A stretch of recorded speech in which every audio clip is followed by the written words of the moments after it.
Hi, everybody. This is Adam Elenbaas from Nightlight Astrology, and these are your horoscopes for the month of March 2019. So this is the Sun and Rising Sign horoscope for Scorpios. All right, let's go ahead and take a look.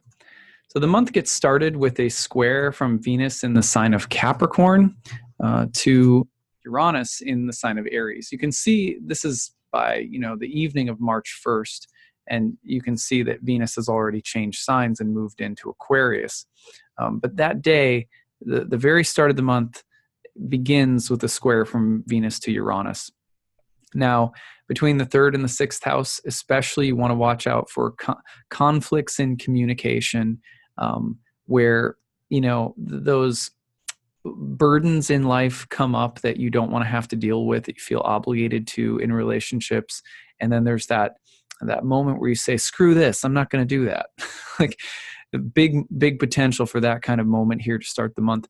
Venus is relationships, harmony, agreement, friendships, and Uranus is sudden and unexpected disruptions. So Venus square to Uranus is that moment of unexpected upheaval, or revolution or defiance, or the need for greater independence that appears sort of suddenly, or things that just come and interrupt the peace or status quo. Potential for this to be a little bit more mental because of the third house, or intellectual or communicative.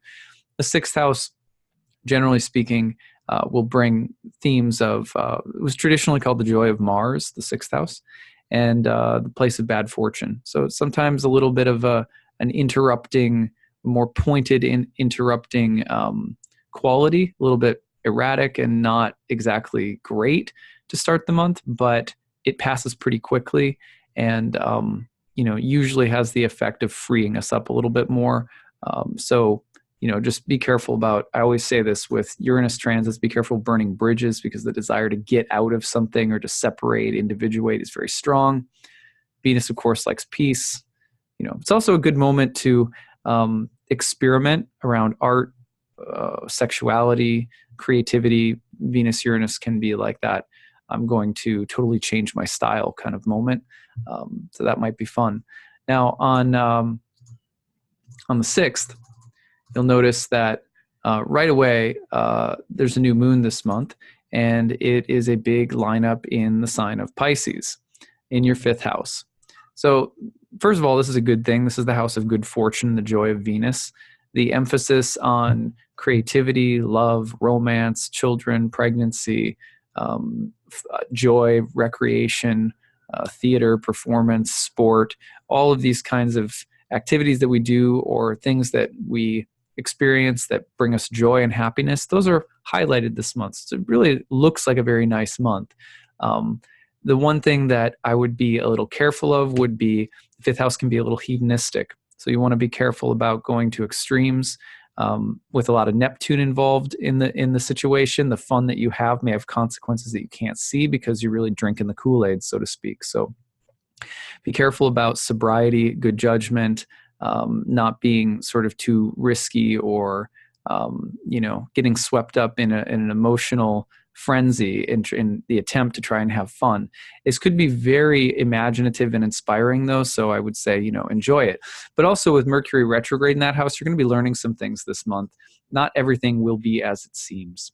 So pay attention to that. Now, on the exact same day, you're going to notice that the planet Uranus goes right into Taurus, pops into your 7th house.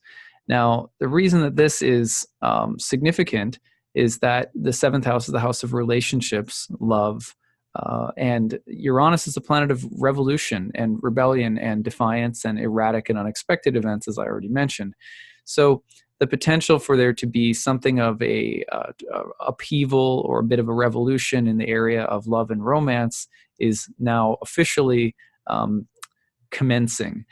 You got a little taste of this between May and November of last year. Now Uranus is going to be in the 7th for the next, well, all the way into 2026. And so a season in your life now of deeper changes, with the need to separate or individuate away from relationships that are in any way stifling, that can be a big part of the picture with Uranus moving through the 7th house of marriage and relationships. So just think, a time of transformation. Now, that doesn't mean that you have to go through breakups. It can mean, though, that the way that you do relationships, the way that you are in relationships, has to change. Or it can be that you meet someone new and unexpected and sort of outside of the box. Or people that you're with could need greater independence or freedom and desire greater independence, and you might have to give them some space. The need for experimentation in relationships, all of these things coming in with Uranus moving into the 7th. Now, going forward, the 14th through the 19th presents an interesting series of events with Mars laboring through Taurus in your 7th house of love and relationships, going through trines to Saturn and Pluto in the 3rd house. This is a deeper sense of, it could be, for example, if you're working through contracts, or if you're working through agreements in work or with other people in general, you're really going to have to work at it here. This is a bit of a pressure cooker. It's productive, but it's very hardworking, and it's working within constraints to create some kind of transformation. And it may be difficult to negotiate. There may be the feeling of stubbornness and stuckness and kind of willful resistance here. But the same energy applied to working through a difficult problem might be very helpful. So watch for that between the 14th and the 19th, and also just a transformation of mind and how seeing something differently may help you in different areas of your life. Like the Mars trine Saturn and Pluto is also sort of where you're having to strategize and very carefully look at the best way to do something in order to maintain the peace, but in order to also make changes that are needed.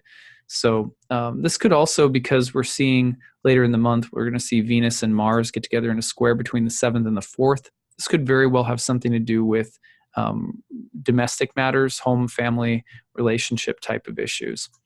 All right. So then on the 20th, you're going to see this exciting transit, which is the entrance of the sun into Aries. Spring equinox conjoins with Chiron in Aries, just as a full moon in Libra is coming through the 12th and the 6th. Now, this moment has the feeling of, frankly, the 12th and 6th houses, when you get full moons across them, typically you're looking at a transitional moment or period of time that's a little bit difficult. It's not completely easy, but that, especially with Chiron in the mix, there's the potential for healing and some degree of enlightenment or illumination, understanding something.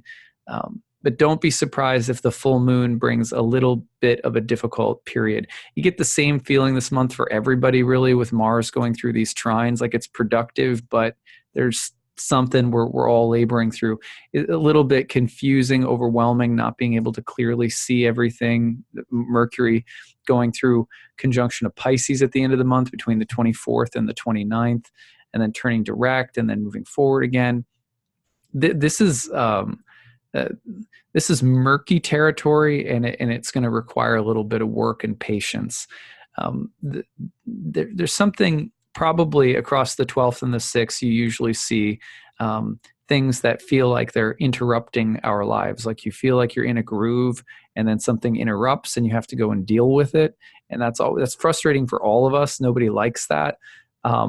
It's especially difficult when you're not clear about what's happening or the best way to deal with something. That could be the case with Neptune and Mercury hanging out, especially toward the very end of the month. But you will work through it. The fog will clear. Mercury will turn direct and then start moving forward out of Pisces again. By the time it gets to Aries looking in April, you're going to be in a much better place. You're going to be feeling like you're clear and ready to move forward again. But a little bit of the first part of the spring for Scorpios might be a little bit of a labor, like getting such slogging through something. You've got the energy and resources to move through it, but it's a bit of a delicate situation. and may feel like a bit of a hassle emotionally, especially. So at any rate, that's what I've got for you this month. I hope that was interesting. I am going to India, so I will be back later in March, and then we'll be back for April's horoscopes. All right, Scorpios, take care.